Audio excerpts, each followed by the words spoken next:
ETF index mutual funds నేర్చుకుని stock మార్కెట్లో రాణించాలనుకుంటున్నారా? వెంటనే ఈ నెంబర్కి కాల్ చేయండి.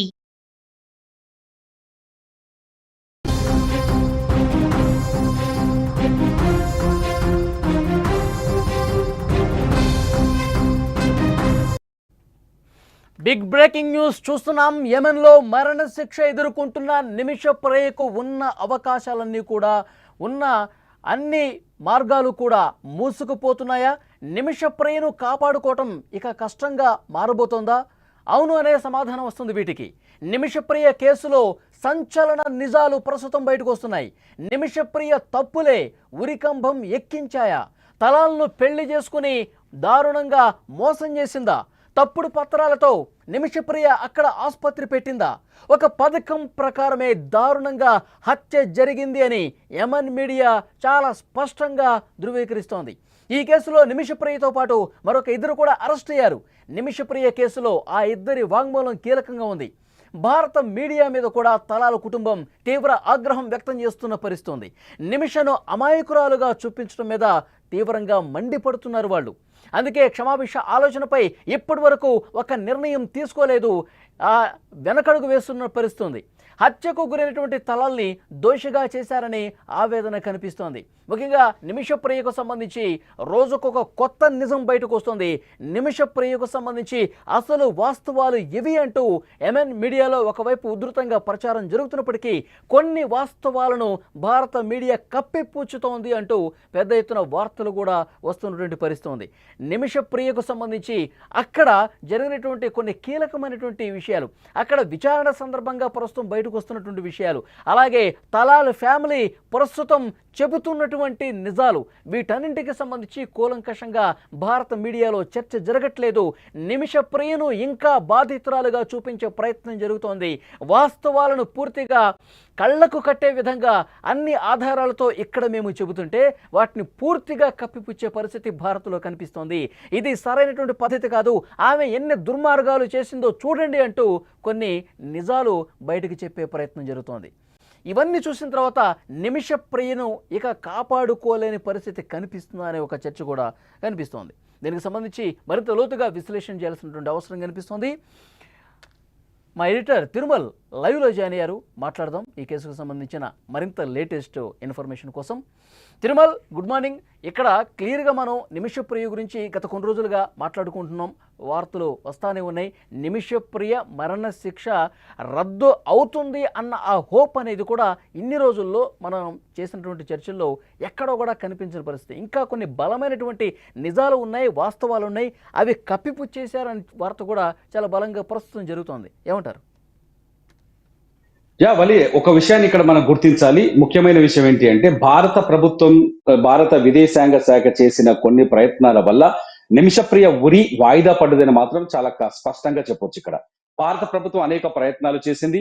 నిమిషప్రియను కాపాడేందుకు భారత విదేశాంగ శాఖ పూర్తి స్థాయి మద్దతు ఇస్తుంది. అక్కడ యెమెన్లో నిమిషప్రియ కావాల్సిన న్యాయ సహాయం కావచ్చు, ఇతరత్ర సహాయం కావచ్చు, భారత విదేశాంగ శాఖ అందిస్తుంది. అంతేకాదు యెమెన్లో నిమిషప్రియ కుటుంబ సభ్యుల్ని కూడా భారత విదేశాంగ శాఖ వాళ్ళకి కావాల్సిన ఏర్పాట్లు చేసింది. అట్ ది సేమ్ టైం ఎవరైతే కేరళకు సంబంధించిన అబూబకర్ ముస్లియార్ ఉన్నారో, ముస్లిం సున్నీ మత పెద్ద, ఆయన ద్వారా కూడా చర్చలకి భారత విదేశాంగ శాఖ సహకారం, అన్ని రకాల ప్రయత్నాలకు భారత విదేశాంగ శాఖ ప్రయత్నిస్తుంది. అంతేకాదు నిన్న మనం ఒక వీడియోలో చాలా స్పష్టంగా చెప్పాం, 5 మార్గాలు ఉన్నాయి నిమిషప్రియను కాపాడడానికి. 5 మార్గాల్లో కూడా భారత ప్రభుత్వం అంటే ఈ 5 తీవ్రమైన ప్రయత్నం చేస్తుంది. భారత ప్రభుత్వం ముందున్న ఒక టాస్క్ ఏంటి అంటే నిమిషప్రియ అమాయకురాలు తనను తాను రక్షించుకోవడం కోసం ఎవరైతే తలాల్ అబ్దో మెహదీ ఉన్నాడో, హత్యకు గురైన తలాల్ అబ్దో మెహదీని నిమిషప్రియ తన ఆత్మరక్షణ కోసం చంపిందని నిరూపించే ప్రయత్నం నిరూపిస్తే తప్ప నిమిషప్రియకి ఉరిశిక్ష తప్పే అవకాశం కనిపించట్లేదు. కానీ సిచ్యువేషన్ అంతా డిఫరెంట్ గా ఉంది.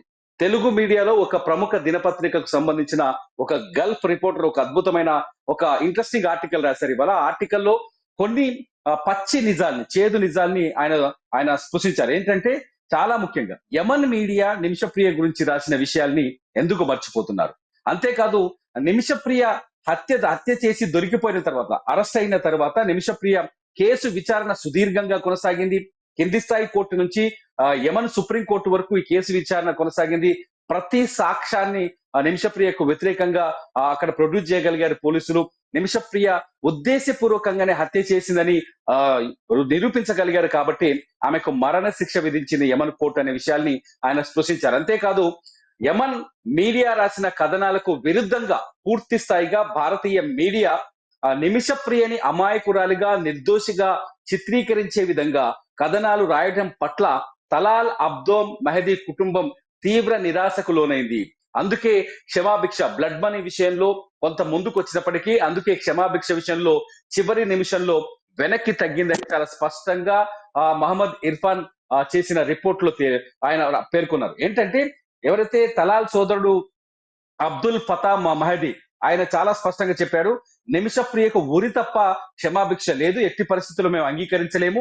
నిమిషప్రియ తన సోదరుని అన్యాయంగా చంపేసింది కాబట్టి నిమిషప్రియకు ఉరి వేయాల్సిందే చెప్తాను. దీనికి అన్నిటికీ కారణాలు ఏంటంటే నిమిషప్రియ మర్డర్ ఎలా చేసిందనే విషయాన్ని మనం ఒక రకంగా చూస్తున్నాం, ఆత్మరక్షణ కోసం చేసిందని. నిన్న మన వరకు కూడా మనం అనుకున్నాం నిమిషప్రియ ఒక న్యూస్ మినిట్ అని చెప్పేసి ఒక పత్రికకి జైల్లో ఉండి ఒక ఇంటర్వ్యూ ఇచ్చింది. ఆ ఇంటర్వ్యూలో చాలా కీలకమైన విషయాలు చెప్పింది. తలాల్ ద్వారా ఎటువంటి సహాయం పొందలేదు, తలాల్ మాకు ఆసుపత్రి పెట్టడానికి మాత్రమే సహాయం చేశాడు, అందుకు బదులుగా తను ఇండియా చూపించాలని చెప్పాడు, అతను ఇండియాకి తీసుకొచ్చాము, మేము మా ఇంట్లోనే కేరళలో ఆతిథ్యం ఇచ్చాము, ఇలా చాలా కొన్ని కీలకమైన విషయాలు చెప్పింది నిమిషప్రియ. కానీ యమన్ మీడియా దీనికి పూర్తి స్థాయి విరుద్ధంగా ఉంది. యమన్ లో వచ్చిన అంటే నిమిషప్రియ హత్య తర్వాత అక్కడి కథనాలు కావచ్చు, అక్కడ యమన్ మీడియా కవరేజ్ కావచ్చు, వీటన్నింటినీ కూలంకషంగా పరిశీలించిన తర్వాత మహమ్మద్ ఇర్ఫాన్ చాలా స్పష్టంగా భారతీయ మీడియా పైన కొన్ని కీలకమైన హెచ్చరికలు చేశారు. భారతీయ మీడియా అత్యుత్సాహమే ఇవాళ నిమిషప్రియకి ఉరితాడుగా మారింది, ఉరికంబంగా మారిందని చెప్తున్నాడు. ఎందుకంటే నిమిషప్రియ అలాగే ఎవరైతే మృతుడు ఉన్నాడో మెహదీ, వీళ్ళకి అసలు పెళ్ళే కాలేదు, ఇతను కేవలం డబ్బు కోసం వేధించడం మొదలుపెట్టాడు, లైంగికంగా వేధించడం మొదలుపెట్టాడు. ఇక కేరళకి వెళ్ళిపోదాం అనుకున్న తరుణంలో పాస్పోర్ట్ కూడా లాక్కున్న నేపథ్యంలో మొత్తం మంది ఇచ్చేసి తను తప్పించుకోవాలని ప్రయత్నం చేసిందని మాత్రమే మనం ఇన్ని రోజులు ఇలాంటి డిస్కషన్ చూసాం. కానీ పెళ్ళయింది, కొన్ని రోజుల పాటు ఇద్దరు కలిసి ఉన్నారు, మా ఇంట్లోనే ఉన్నారు, ఆ తర్వాత కేరళకు కూడా తీసుకెళ్ళింది, ఇవన్నీ కూడా బ్రదర్ చెప్తుంటే ఒక షాకింగ్ వార్తగా కనిపిస్తుంది. ఇందులో ఏది వాస్తవం ఏది కాదు, దీని మీద స్పష్టంగా చర్చ జరగాలి కదా. ఎగ్జాక్ట్లీ వాళ్ళు ఇక్కడ జరిగింది అదే. ఏంటంటే నిమిషప్రియ తలాల్ అబ్దో మెహదీని పెళ్లి చేసుకుందని వాళ్ళ సోదరుడు అయిన అబ్దుల్ ఫతా మెహదీ బలంగా వాదిస్తున్నాడు. బీబీసీకి ఇచ్చిన ఒక ఇంటర్వ్యూలో కూడా చాలా స్పష్టంగా అబ్దుల్ ఫతా మెహదీ చెప్తున్నాడు, నిమిషప్రియ తన సోదరుని పెళ్లి చేసుకుంది, మా ఇంట్లోనే ఉంది నిమిషప్రియ కొంతకాలం, భార్యగా మా సోదరుడితో భార్యగా కలిసి ఉంది, అలా కలిసి ఉన్న తరువాతే నిమిషప్రియ ఆసుపత్రి పెట్టడానికి ప్రయత్నించింది. ఆ ఆసుపత్రి పెట్టడం వెనుక తలాల్ ప్రయత్నం ఉంది, తలాల్ యొక్క భాగస్వామ్యం ఉంది, తలాల్ యొక్క ఆలోచన కూడా ఉంది అని చెప్పేసి అబ్దుల్ ఫతా మెహదీ చాలా స్పష్టంగా చెప్తున్నాడు. కానీ నిమిషప్రియ ఏం చెప్తోంది, తలాల్ ఒక తాగుబోతు, ఒక తిరుగుబోతు, డ్రగ్స్ తీసుకొని వచ్చి రాత్రి వేళల్లో దాడి చేసేవాడు, తన పైన లైంగికంగా తనకు సపోర్ట్ చేయాలని కోరేవాడు, ఒకవేళ లైంగికంగా సపోర్ట్ చేయకపోతే దండించేవాడు, ఒక్కోసారి తన స్నేహితుల్ని తీసుకొచ్చి లైంగికంగా వాళ్ళతో కూడా కలిసి ఉండాలని చెప్పేసి ఒత్తిడి చేసేవాడని చెప్పేసి నిమిషప్రియ ఇచ్చిన వాంగ్మూలంలో భారతీయ మీడియాలో లేకపోతే భారతీయ మీడియా రాసిన మీడియాలో కావచ్చు, మనం చెప్పిన కొన్ని పరిశీలించిన కొన్ని ఆర్టికల్స్ లో కావచ్చు, ఇది కనిపించింది మనకి. కానీ ఇక్కడ జరిగింది ఏంటి అంటే అబ్దుల్ ఎవరైతే చెప్తున్నారో, ఫతా మెహదీ ఎవరైతే చెప్తున్నాడో, నిమిషప్రియని మా తమ్ముడు మా సోదరుడు పెళ్లి చేసుకున్నాడు, పెళ్లి చేసుకొని మా ఇంట్లో కాపురం ఉన్నారు ఇద్దరు, ఆ కాపురం ఉన్న సందర్భంగానే ఇద్దరు కలిసి ఆసుపత్రికి వెళ్ళారు, అందుకని ఆసుపత్రిలో భాగస్వామ్యం ఉంది. ఎవరు చెప్పారు? నిమిషప్రియ కుటుంబం ఏం చెప్తుంది, కేరళలో అసలు తలాల్ సహకారంతో ఎటువంటి లైసెన్స్ తీసుకోలేదు అని చెప్తుంది. కానీ ఆసుపత్రికి లైసెన్స్ ఇచ్చిందే తలాల్ పేరు మీదే ఆసుపత్రి ఉంది కాబట్టి భాగస్వామ్యం ఉంది, అందుకనే డబ్బులు తీసుకున్నాడు, భార్య కాబట్టి ఆమెని అక్కడ ఏలుకునే ప్రయత్నం చేశాడనేది అబ్దుల్ ఫతా చెప్తున్నాడు. దీనికి ఇంకొక ఉదాహరణ కూడా చెప్తున్నారు. 2008లో నిమిషప్రియ యమన్కి వెళ్ళింది, ఆమె వెళ్ళేటప్పుడు 10th కూడా పాస్ కాలేదని, నిమిషప్రియ నర్సింగ్ కోర్స్ చేయలేదని, ఇక్కడ లోకల్ ఆసుపత్రిలో కేరళలో పాలక్కడ్ ఆమె స్వస్థలం, పాలక్కడ్ లో ఒక లోకల్ ఆసుపత్రిలో నర్సుగా పనిచేసి ఆ అనుభవాన్ని చూపించి యమన్ లో ఒక ఆసుపత్రిలో నర్సుగా పనిచేసింది తప్ప ఆమెకు ఎటువంటి అధికారిక లేకపోతే సర్టిఫికెట్ ఏమీ లేదు అని చెప్పేసి ఎవరైతే తలాల్ సోదరున్నాడో ఆయన ఆరోపిస్తున్నాడు. అంతేకాదు యమన్ మీడియా కూడా ఇవే కథనాలు రాసింది. ఆ తర్వాత 2014లో 11లో పెళ్లి చేసుకున్న తర్వాత భర్త టోనీ థామస్ ని నిమిషప్రియ యమన్కి తీసుకెళ్లి అక్కడ ఎలక్ట్రీషియన్ గా పని చేయించింది. అతను కొంతకాలం పని చేసి అక్కడ ఉండలేకపోయాడు. అతను తిరిగి వెనక్కి వచ్చేసాడు. 2014లో ఆసుపత్రి పెట్టాలనే ఆలోచన వచ్చినప్పుడు ఆ టోనీ ఇండియాలో ఉన్నాడు, తన కూతురుతో వచ్చి ఇండియాలో ఉన్నాడు. 2014లో నిమిషప్రియ తలాల్తో పరిచయం ఏర్పడ్డది. 2014లో తలాల్ నిమిషప్రియ కలిసి ఆసుపత్రి ఏర్పాటుకి ప్రయత్నాలు మొదలు పెట్టారు. అందుకు బదులుగా తలాల్ అడిగాడు, భారతదేశం నన్ను తీసుకెళ్లి చూపించని అడిగాడు అని చెప్తోంది. కానీ 2014లో తలాల్ని ఆసుపత్రి పెట్టడం కోసమే నిమిషప్రియ పెళ్లి చేసుకున్నట్టుగా, యమన్ చట్టాల ప్రకారం పెళ్లి చేసుకున్నట్టుగా యమన్ మీడియా అక్కడి కథనాల్లో తెలిపిందంటూ మహమ్మద్ ఇర్ఫాన్ చాలా స్పష్టంగా తన ఆర్టికల్ రాసిన తెలుగు మీడియాకు సంబంధించిన గల్ఫ్ రిపోర్టర్. అంతేకాదు నిమిషప్రియ తలాల్ని పెళ్లి చేసుకుంది కాబట్టే 2015లో ఏదైతే యమన్ లో హౌతీల తిరుగుబాటు వచ్చింది, యమన్ లో అంతర్యుద్ధం మొదలైంది. అంతర్యుద్ధం మొదలైన తర్వాత తిరిగి ఒక నిమిషప్రియ ఒకతే తిరిగి యమన్ వెళ్ళగలిగింది. ఆమె భర్త టోనీ థామస్ కావచ్చు, ఆమె కూతురు కావచ్చు, వీళ్ళిద్దరూ వెళ్ళలేకపోయారు. ఎందుకంటే వీసాల సమస్య వచ్చింది. అప్పటికే భారతీయ రాయబార కార్యాలయాలు అక్కడి నుంచి తొలగించడం జరిగింది. యమన్ ప్రభుత్వానికి, భారత ప్రభుత్వానికి అంటే యమన్ దేశంతో ఇతర దేశాలకి దౌత్యపరమైన అన్ని రకాల చర్చలు ఆగిపోయాయి. ఎందుకంటే హౌతీలు తిరుగుబాటుదారులు కాబట్టి, సౌదీ ప్రేరేపిత ప్రభుత్వానికి వ్యతిరేకంగా హౌతీలు తిరుగుబాటు చేశారు కాబట్టి ఈ నేపథ్యంలో అక్కడ వీసాల సమస్య వచ్చింది కాబట్టి. కానీ ఎవరైతే నిమిషప్రియ తలాల్ని పెళ్లి చేసుకోగలిగింది కాబట్టి తిరిగి మళ్ళీ గల్ఫ్ వెళ్ళగలిగింది అనే పాయింట్ చెప్తుంది యమన్ మీడియా. ఈ నేపథ్యంలోనే నిమిషప్రియ బయటికి ఇప్పుడు చెప్తున్న కథలకి యమన్ మీడియా చెప్తున్న కథలకి చాలా తేడాలు కనిపిస్తున్నాయి. కాబట్టి భారతీయ మీడియా రాసిన కథనాలు నిమిషప్రియని అమాయకురాలుగా చూపించే ప్రయత్నాలు చేయటమే ఇవాళ తలాల్ ఫ్యామిలీ క్షమాభిక్ష వరకు వచ్చి కూడా వెనక్కి తగ్గిందని చెప్పడానికి ప్రధాన కారణం అని చెప్పేసి గల్ఫ్ లో ఉన్న తెలుగు రిపోర్టర్స్ గాని, తెలుగు ప్రతినిధులు గాని చెప్తున్నారు, మీడియా ప్రతినిధులు చెప్తున్నారు. ఇదంతా చూస్తుంటే నిమిషప్రియ ఉద్దేశపూర్వకంగానే ఇది చేసిందా అనే అనుమానం కలుగుతుంది. కానీ అక్కడ యమన్ పత్రికల్లో చాలా ఉద్దేశపూర్వకంగా కుట్రపూరితంగానే తలాల్ని చంపేసింది నిమిషప్రియ అనే విషయాన్ని వాళ్ళు యమన్ పత్రికలు గాని, మీడియా గాని ధృవీకరిస్తోంది. దీనికి ఇంకొక కారణం కూడా చెప్తారు. ఏంటంటే 2017లో యమన్ లో ఎవరు తలాల్ని చంపేసింది నిమిషప్రియ. చంపేసి ఆ హత్య ఏదో మత్తు ఇంజెక్షన్ డబుల్ డోస్ ఇవ్వడం వల్ల తను చనిపోయాడు అని మనకు తెలుసు. మనకు ఎక్కువగా ప్రొజెక్ట్ అవుతున్న పాయింట్ ఏంటంటే నిమిషప్రియ ఏం చెప్పింది, నేను ఒక మత్తు ఇంజెక్షన్, అతని వేధింపులు తట్టుకోలేక, అతని దాడులను తట్టుకోలేక, అతని లైంగిక వేధింపులు భరించలేక నేను మత్తు ఇంజెక్షన్ ఇచ్చాను, అది ఓవర్ డోస్ అయింది, ఓవర్ డోస్ అవడం వల్ల అతను చనిపోయాడని చెప్తుంది. మనం కూడా అదే రాస్తూ వచ్చాం. కానీ అతని ఉద్దేశపూర్వకంగా చంపే ఉద్దేశంతోనే అతనికి ఇంజెక్షన్ ఇచ్చిందని యమన్ మీడియా చెప్తున్నట్టుగా తెలుస్తుంది. ఉద్దేశపూర్వకంగా అతని హత్య చేసిన తర్వాత తన స్నేహితురాలైన ఇంకొక నర్స్ హసన్ సహాయం తీసుకొని అతని ముక్కలుగా నరికి ఒక బ్యాగ్ లో వేసి తీసుకెళ్లి అదే ఇంటి వాటర్ ట్యాంక్ లో పడేసి వెళ్లిపోయింది అక్కడి నుంచి నిమిషప్రియ. ఎక్కడి నుంచి ఎక్కడైతే తలాల్ హత్య జరిగిందో, సనాలో తను యమన్ రాజధాని సనాలో హత్య చేసిందో ఆ ప్లేస్ నుంచి దాదాపు 600 కిలోమీటర్ల దూరం వెళ్లి అక్కడ ఇంకొక ఆసుపత్రిలో నర్సుగా చేరి పని చేసే ప్రయత్నం చేసింది. ఇదంతా కోర్టులో రుజువైన సాక్ష్యాలు.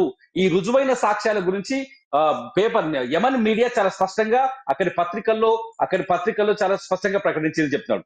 ఇంకొక విషయం ఏంటంటే నిమిషప్రియ నిజంగా ఆసుపత్రి పెట్టింది అనుకోండి, ఆమె ఒక కీలకమైన ఆరోపణ చేశారు. ఏదైతే కోర్టులో విచారణ జరిగిందో విచారణ అంతా కేవలం అరబ్ భాషలోనే జరిగింది. అరబ్ భాష నాకు రాదు కాబట్టి ఆ విచారణ ఏకపక్షంగా జరిగింది. యమన్ ప్రభుత్వం నాకు సరైన న్యాయవాదిని ఇవ్వలేదు. నా ఆవేదనని, నా కన్నీళ్ళని, నా బాధని నేను కోర్టు ముందు చెప్పుకోలేకపోయాను అని చెప్పేసి నిమిషప్రియ భారతీయ మీడియాకి ఇచ్చిన ఒక ఇంటర్వ్యూలో చెప్పింది. కానీ అరబ్ మీడియా ఏం చెప్తుంది, నిమిషప్రియకి అరబ్ భాష ఎందుకు రాదు, వచ్చు కదా.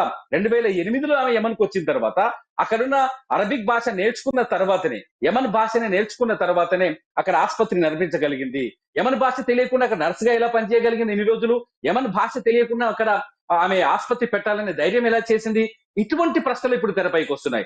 సో చాలా ఫైనల్ గా ఇవన్నీ చూస్తూ ఉంటే నిమిషప్రియ కొన్ని కీలకమైన తప్పులు చేసింది. అందులో మొదటి తప్పు తలాల్ని పెళ్లి చేసుకోవడం. తలాల్ని పెళ్లి చేసుకోలేదని నిమిషప్రియ కుటుంబం ఆరోపిస్తుంది.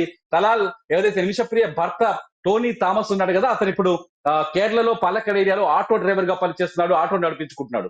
కానీ యమన్ మీడియా చెప్తుంది, అట్లాగే తలాల్ కుటుంబం కూడా చాలా స్పష్టంగా చెప్తుంది, నిమిషప్రియ అతన్ని పెళ్లి చేసుకుంది అని చెప్పేసి. అతన్ని పెళ్లి చేసుకోగలిగింది కాబట్టి అతని ఇంట్లో కాపురం ఉంది, అతనితో ఉంది అనే విషయాన్ని చాలా స్పష్టంగా ధృవీకరిస్తున్నారు తమతో ఉండి తలాన్ని తన ప్లాన్ ప్రకారం చంపింది కాబట్టి ఇవాళ మేము క్షమాభిక్ష ఇవ్వలేము, బ్లడ్ మనీ తీసుకోలేమని వాళ్ళు వాదిస్తున్నట్టుగా మనకు ఆటుకొని ఇప్పుడు యమన్ నుంచి గతంలో కూడా ఉన్న తెలుగు చాలా ప్రతినిధులు కావచ్చు. సందర్భాల్లో తిరుమల గతంలో కూడా చాలా సందర్భాల్లో యెమెన్ లాంటి దేశంలో కావచ్చు, సౌదీ అరేబియాలో కావచ్చు, ముస్లిం కంట్రీస్లో షరియా చట్టాల ప్రకారం బ్లడ్ మనీకి అవకాశం ఉంది. సో ఆ గతంలో క్షమాభిక్ష పెట్టి మన భారతీయులు సేఫ్గా ఇండియాకు వచ్చినటువంటి ఉదంతాలు కూడా ఉన్నాయి. కానీ నిమిష విషయంలో అలా ఎందుకు జరగలేకపోతుంది? ఆ బాధిత కుటుంబం, మెహదీ కుటుంబ సభ్యులు ఇంకా ఆగ్రహంతో ఊగిపోవటానికి కారణం వాస్తవాలు పూర్తిగా కప్పిపుచ్చేసి ఇంకా కూడా, ఎందుకంటే భారత ప్రభుత్వ స్థాయిలో, విదేశాంగ అధికారుల స్థాయిలో, ఇక్కడున్న ముస్లిం మతపేద స్థాయిలో ఇంత తీవ్రమైనటువంటి చర్చలు జరిపినప్పటికి కూడా బ్లడ్ మనీకి వాళ్ళు అంగీకరించకపోవటానికి వాస్తవాలు భారతదేశంలో ఉన్నటువంటి మీడియా కప్పిపుచ్చేసింది. ఇంకా మమ్మల్ని దోషులుగా చూస్తుంది, మేమే తప్పు చేసాం రివర్సులు అని చెప్పి అక్కడ మీడియా చూపిస్తుంది. కాబట్టి వాళ్ళు ఎంతమంది చెప్పినా వినిపించుకోని పరిస్థితి ఉందని చెప్పి భావించాలా ఫైనల్గా? ఎగ్జాక్ట్లీ వాళ్ళు అదే చెప్తున్నారు. ఎందుకంటే ఇన్ని చెప్తుంది భారత మీడియా వాస్తవాలకు దూరంగా, వాస్తవాలు తెలుసుకోకుండా కొన్ని విషయాల్ని వక్రీకరిస్తుంది. ముఖ్యంగా అత్యంత ముఖ్యమైనది నిమిషప్రియ తలాల్ని పెళ్లి చేసుకుంది అనే విషయాన్ని చాలా తెలివిగా, చాలా స్పష్టంగా భారత మీడియా కప్పిపుచ్చింది అనేది ఇందులో ప్రధానమైన ఆరోపణ. అంతేకాదు నిమిషప్రియ అరబిక్ భాష నిమిషప్రియకు తెలియదు కాబట్టి కోర్టులో బలంగా వాదించలేకపోయింది, తన ఆవేదనని, తన కన్నీళ్ళని చెప్పలేకపోయింది అనేది రెండో అపవాదు. నిమిషప్రియకు అరబిక్ భాష తెలుసు అని చెప్తున్నారు అక్కడ ఉన్న వాళ్ళు. అంతేకాదు నిమిషప్రియ ఉద్దేశపూర్వకంగా మర్డర్ చేయకపోతే అక్కడి నుంచి తప్పించుకొని వేరే ప్రాంతానికి ఒక 600 కిలోమీటర్ల దూరం వెళ్లి తలదాచుకొని అక్కడ కూడా నర్స్ గా పనిచేసి అటు నుంచి సౌదీకి పారిపోయే ప్రయత్నం ఎందుకు చేసింది అనేది మూడో తప్పు. ఇవన్నీ చూస్తుంటే నిమిషప్రియ చాలా స్పష్టంగా ఉద్దేశపూర్వకంగా హత్య చేసిందని తలాల్ కుటుంబం బలంగా విశ్వసిస్తోంది. సుప్రీంకోర్టు కూడా అటువంటి విశ్వాసం ఆ సాక్ష్యాలని పరిశీలించిన తర్వాతే నిమిషప్రియకి మరణశిక్ష విధించినట్టుగా తెలుస్తుంది. అంతేకాదు యమన్ అధ్యక్షుడు చివరిగా నిమిషప్రియకి ఉరిని కన్ఫర్మ్ చేస్తూ యమన్ అధ్యక్షుడు అనుమతి ఇవ్వడం వల్ల వెనుక కూడా ఈ సాక్ష్యాలన్నీ, అట్లాగే విక్టిమ్ మనం ఇక్కడ నిమిషప్రియ ఫ్యామిలీని మాత్రమే చూస్తున్నాం, నిమిషప్రియ ఫ్యామిలీ పడుతున్న బాధను చూస్తున్నాం. కానీ ఏదైతే హత్య జరిగిందో తలాల్ది, హత్య జరిగినప్పుడు ఆ హత్య మీద విచారణ సందర్భంలో అతని కుటుంబం కూడా ఇదే విధమైన బాధను అనుభవించింది. తలాల్ని కోల్పోయింది. తలాల్ని ఎలా హత్య చేశారు, ఏ ఉద్దేశంతో హత్య చేశారు, హత్యకి ఎంత ప్లాన్ చేశారు, ఆ ప్లాన్ వెనుకున్న అసలు కారణాలేంటి, ఈ అన్నింటిపైన యమన్ లో ఏదైతే ఆ హత్య జరిగిన ప్రాంతంలో చర్చ బలంగా జరిగింది. ఒక తెగ వీళ్ళది తలాల్ది, ఒక యమన్ లో ఆ ఏరియాలో ఒక తెగ, ఆ తెగలో తీవ్ర సంచలనం కూడా సృష్టించింది. ఈ పాయింట్స్ అన్నింటినీ భారతీయ మీడియా పట్టించుకోవట్లేదు. కేవలం సోషల్ మీడియా ద్వారానో, సోర్సుల ద్వారానో, లేకపోతే నిమిషప్రియ కోసం, ఆమె ఉరిని తప్పించడం కోసం అక్కడ గడిచిన 2-3 ఏళ్లుగా ప్రయత్నాలు చేస్తున్నాం. ఆమె తల్లి ప్రేమ కుమార్తో పాటు అక్కడ సపోర్ట్ చేస్తున్న ఆర్గనైజేషన్స్ ద్వారానో వాళ్ళు చెప్పిన విషయాల్ని మాత్రమే భారతీయ మీడియా ప్రచురిస్తుంది. అంతేకాదు యమన్ ప్రభుత్వం తీసుకున్న నిర్ణయం, యమన్ సుప్రీంకోర్టు తీసుకున్న నిర్ణయం పైన మళ్ళీ భారతీయ సుప్రీంకోర్టులో కేసు వేయటం వల్ల అదొక సెన్సేషన్ గా మారింది. ఇవన్నీ తలాల్ కుటుంబాన్ని మానసికంగా తీవ్ర ఆందోళనకు గురి చేశాయి. తలాల్ కుటుంబ సభ్యులు ఒక దశలో క్షమాభిక్షకు అంగీకరించారు, బ్లడ్ మనీ తీసుకునేందుకు అంగీకరించారు, ఆ నిమిషప్రియకు క్షమాభిక్షను పెట్టేందుకు అంగీకరించారు. కానీ ఎప్పుడైతే మీడియా ఇందులోకి ఎంటర్ అయిపోయి నిమిషప్రియని అమాయకురాలుగా చిత్రీకరించే ప్రయత్నం చేయడం, అమాయకురాలుగా చెప్పడం, అఫ్ కోర్స్ మనం కూడా చెప్పాం. ఎందుకంటే ఇప్పటికి కూడా మనం నిమిషప్రియని కాపాడుకోవాలని ఆలోచిస్తాం. భారతీయులుగా, భారతీయ ముద్దుబిడ్డలుగా, భారతదేశ ముద్దుబిడ్డలుగా మన ప్రాంత మహిళ అనుకోని పరిస్థితులు అక్కడ ఇరుక్కుపోవడమో, లేకపోతే రకరకాల ఏదో మిస్టేక్ చేసైనా సరే ఉరిశిక్ష పడ్డాన్ని మనం కూడా భరించలేని విషయం. సో ఈ నేపథ్యంలోనే అక్కడ తలాల్ హత్య పైన కూడా ఇదే స్థాయిలో చర్చ జరగడంతో తలాల్ కుటుంబ సభ్యులు తీవ్రమైన ఎమోషన్ లోకి వెళ్లి ఆ ఎమోషన్ లోనే నిమిషప్రియకి, అంటే సున్నీ మత పెద్దలు అబూబకర్ కావచ్చు, అక్కడ ఉన్న సున్నీ పెద్దలు ముస్లిం లీడర్లు కావచ్చు, వాళ్ళందరూ వెళ్లి తలాల్ ఫ్యామిలీతో చర్చించిన వాళ్ళు కన్విన్స్ కాకపోవడానికి కారణం మీడియాలో వచ్చిన కథనాలని చెప్పొచ్చు. మనం కూడా నిన్న 5 కారణాలు, 5 ఛాన్సెస్ అనుకున్నాం. ఒకటేమో మొట్టమొదట ఏదైనా క్షమాభిక్షను కోరడం, ప్రెసిడెంట్ దగ్గరికి వెళ్ళడం, ప్రెసిడెంట్ దగ్గరికి వెళ్ళి క్షమాభిక్ష కోరే అవకాశం ఉంది. ఎందుకంటే నిమిషప్రియ అమాయకురాలు నిరూపించగలిగితే యమన్ ప్రెసిడెంట్ క్షమాభిక్ష పెట్టేందుకు అక్కడ రాజ్యాంగంలో ఒక అవకాశం ఉందని చెప్పి. రెండోది వచ్చేసి చట్టపరమైన అప్పీల్ చేయడం. సుప్రీంకోర్టులో నిమిషప్రియ హత్య కేసులో విచారణ సరిగా, ఏదైతే తలాల్ హత్య కేసులో విచారణలో సాక్ష్యాలలో టెక్నికల్ లోపాలున్నాయి, నిమిషప్రియ అమాయకురాలు, తనను తాను కాపాడుకోవడానికి హత్య చేసిందనే విషయాన్ని మనం ధృవీకరిస్తూ దాన్ని నిరూపించే విధంగా సుప్రీంకోర్టులో మళ్ళీ అప్పీల్ చేయడం. మూడోది వచ్చేసి మీడియా లేకపోతే ప్రపంచవ్యాప్తంగా ప్రజల మద్దతును కూడగట్టడం, సింపతిని గెయిన్ చేసి నిమిషప్రియ అక్కడ ఏదైతే హత్య తలాల్ కుటుంబం అట్లాగే యమన్ ప్రభుత్వం పైన ఒత్తిడి తేవడం అనుకున్నాం. నాలుగోది వచ్చేసి ఇరాన్ తో పాటు ఐక్యరాజ్య సమితి ముందుకొచ్చి ఈ కేసులో ఇన్వాల్వ్ అయ్యి యమన్ ప్రభుత్వం పైన కొంత ఒత్తిడి తెచ్చి నిమిషప్రియని ప్రాణాలు అనుకున్నాం అనే ప్రయత్నం చేయడం. ఐదోది వచ్చేసి నిమిషప్రియకు మరణ శిక్ష కాకుండా అట్లీస్ట్ యావజ్జీవ శిక్షగా మార్చే విధంగా ప్రయత్నం ఈ ప్రయత్నాలన్నీ భారత ప్రభుత్వం అక్కడుండి చాలా తీవ్రంగా చాలా సమయాన్ని డబ్బుని వెచ్చించి భారత ప్రభుత్వం చేస్తుంది. నిమిషప్రియకు చివరి క్షణంలో అట్లీస్ట్ ఆ ఉరి శిక్ష కాకుండా యావజ్జీవ కారాగార శిక్షగానైనా ఆమె ఉరిని యావజ్జీవ కారాగార శిక్షగానైనా మార్చే ప్రయత్నాలు భారత ప్రభుత్వం నిమగ్నమైంది. కానీ మీడియాలో వచ్చే కథనాలే ఎక్కువగా ప్రభావం చూపించడం, భారతీయ మీడియాతో పాటు అంతర్జాతీయ మీడియా కూడా ఈ తలాల్ మనకు మన భారతీయుడు కాదు కాబట్టి మనం ఏదైనా చెప్పొచ్చు. కానీ నిమిషప్రియ సేమ్ సిచ్యువేషన్ యమన్ లో కూడా ఉంటుంది కదా, యమన్ లో కూడా ఇటువంటి పరిస్థితులు ఉంటాయి కాబట్టి నిమిషప్రియకు వ్యతిరేకంగా యమన్ మీడియాలో కూడా కథనాలు రావటం, ఈ పరిణామాలన్నీ చూస్తుంటే ఖచ్చితంగా నిమిషప్రియ ప్రమాదకరమైన స్థితిలో ఉన్నట్టుగా తెలుస్తుంది. నిమిషప్రియ ఈ ఉరికి నేను తప్పించుకోగలదా అనే ఆందోళన కనిపిస్తుంది. నేనైతే ఇప్పటికీ సేవ్ నిమిషప్రియ అనే మాట్లాడతాను. నిమిషప్రియను కాపాడుకోవాల్సిన అవసరం ఉంది. కానీ ఈ పరిస్థితులన్నీ ఆమెకు ఎదురు తిరిగాయి. ఆమె చేసిన చిన్న చిన్న తప్పులు అతిపెద్ద సమస్యలుగా మారిపోయాయి. వ్యాపారం కోసమో డబ్బు కోసమో లేకపోతే సంపాదించుకోవాలన్న ఆలోచనతో నిమిషప్రియ చేసిన చిన్న చిన్న పొరపాట్లు ఇవాళ అత్యంత ప్రమాదకరంగా మారి ఆమె మెడకు ఉరితాడుగా బిగుసుకున్నాయని చెప్పొచ్చు. వాళ్ళు ఇక్కడ చూడాలి. నిమిషప్రియకు ఆగస్టు 14వ తేదీన నిమిషప్రియ ఉరి వాయిదా పైన మరోసారి సుప్రీంకోర్టు నిర్ణయం తీసుకునే అవకాశం కనిపిస్తుంది. ఉరి ఆ లోపు భారత ప్రభుత్వం ఇప్పటికే ఆమెకు న్యాయపరమైన సలహా సపోర్ట్ చేస్తుంది. ఒక ప్రత్యేకమైన లాయర్ ని నియమించింది. అక్కడ విదేశాంగ శాఖతో దౌత్యపరమైన చర్చలు కొనసాగిస్తుంది. అక్కడ నిమిషప్రియ సంబంధించిన ఆర్థికంగా కావచ్చు, నిమిషప్రియ కుటుంబానికి కావాల్సిన డబ్బు కావచ్చు, నిమిషప్రియ కుటుంబానికి కావాల్సిన సపోర్ట్ కావచ్చు, వీటన్నిటిని ఏర్పాటు చేసింది. భారతీయ విదేశాంగ శాఖ ఇటు టెహరాన్, ఇరాన్ రాజధాని టెహరాన్ తో చర్చలు జరుగుతుంది. ఇరాన్ ద్వారా, ఎందుకంటే యమన్ కి హౌతీలకి ఇరాన్ ప్రభుత్వం మద్దతు ఉంది కాబట్టి హౌతీలతో చర్చించే ప్రయత్నం చేస్తుంది. ఇంకొక పాయింట్ కూడా కీలకంగా ఇక్కడ తీసుకోవాలి. హౌతీలు ఎప్పుడైతే యమన్ లో తిరుగుబాటు చేశారో అప్పటి నుంచి గల్ఫ్ దేశాలు ఇప్పటికే ఈ మరణ శిక్షలు, బహిరంగ మరణ శిక్షల్ని తగ్గిపోయాయి. ఉరి శిక్షలు కూడా తగ్గిస్తూ వచ్చాయి. ఎందుకంటే గల్ఫ్ పైన ప్రపంచ వ్యాప్తంగా వ్యతిరేకత ఉంది కాబట్టి ఆ వ్యతిరేకతని జయించే క్రమంలో భాగంగా ఉరి శిక్షలు, మరణ శిక్షల్ని తగ్గిస్తూ వస్తున్నాయి. ఒకవేళ అదృష్టం కలిసి వస్తే ఈ విధంగానే హౌతీలు అధికారంలోకి వచ్చిన తర్వాత, హౌతీలు స్వాధీనం చేసుకున్న తర్వాత యమన్ లో ఒక్క మరణ శిక్ష కూడా విధించలేదు. ఒక్క వ్యక్తిని కూడా ఉరి తీసిన సందర్భాలు అయితే లేవు. ఒకవేళ అది జరిగితే నిమిషప్రియ విషయంలో మొదటి ఉరి కావచ్చు, ఒకవేళ జరిగితే. కానీ నిమిషప్రియ కూడా ఇక్కడ హౌతీలు క్షమాభిక్ష పెట్టే అవకాశం ఉండొచ్చు అనే చర్చ కూడా జరుగుతుంది. చూడాలి.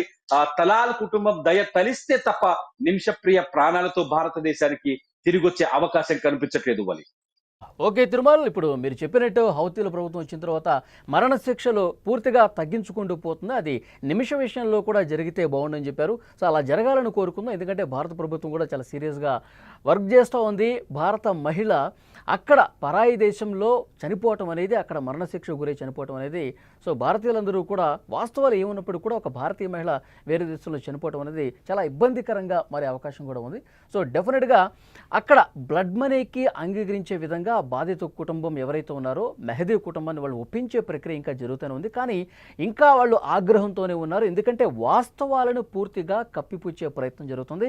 అసలు నిజాలేంటో తెలియకుండా నిమిషప్రియని ఇంకా బాధితురాలుగానే, అమాయకురాలుగానే చిత్రీకరించే ప్రయత్నం జరుగుతుంది. కాబట్టి ఇంకా అది మనసులో పెట్టుకుని బ్లడ్ మనీకి వాళ్ళు అంగీకరించే పరిస్థితి లేదు. సో డెఫినెట్గా ఇంకా తీవ్రంగా ప్రయత్నాలు జరుగుతున్నాయి. ఉన్న అన్ని అవకాశాలను కూడా భారత్ పరిశీలిస్తుంది.